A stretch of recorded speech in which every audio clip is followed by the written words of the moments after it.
Now we're going to go to Argentina, where the investigation into the death of the chief prosecutor of the special unit looking into the AMIA terrorist attack of 1994 continues in Buenos Aires. It is still unclear if the prosecutor Nisman's death was a suicide or homicide. For the latest on the investigation, here's Leonel Poletti in Buenos Aires. Since the news of the discovery of Alberto Nisman's death went public, journalist Juan Alonso has closely followed the development of events. He says in the first days of the investigation, everything indicated that it was a suicide. Then, as the days went by, the contradictions by the prosecutor in the case emerged in the relation of the inlet of the caliber .22 bullet that killed Nisman. Given the investigation a whole set of possibilities, I'd said we're at a point where it still remains a questionable death, and the investigation into whether it was a suicide or a potential homicide remains present.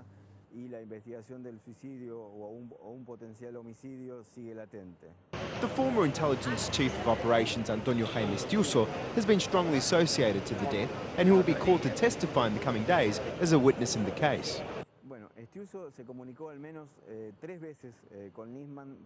Stiuso made contact at least 3 times with Nisman prior to his death. The last call was on Saturday, the day before Nisman's body was found. It lasted 12 minutes, on one of the 100 phones that Stiuso had. Horacio Antonio Stiuso, alias Jaime within the intelligence services, was a very powerful man in the Secretary of Intelligence, and still is. He joined the SI in 1972 and survived all governments since.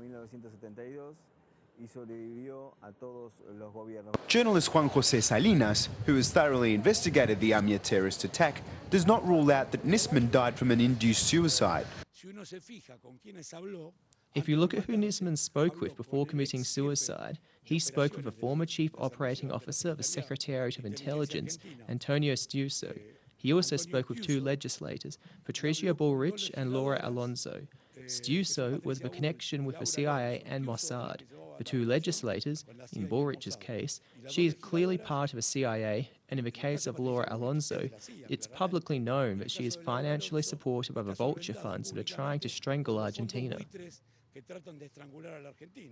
Meanwhile, the ruling party in the Senate says it has the numbers to make quorum and give preliminary approval to the bill proposed by the executive branch, which seeks a comprehensive reform of the Argentine intelligence system, in a session that will not count with the attendance of most opposition blocs, who are in disagreement with the initiative.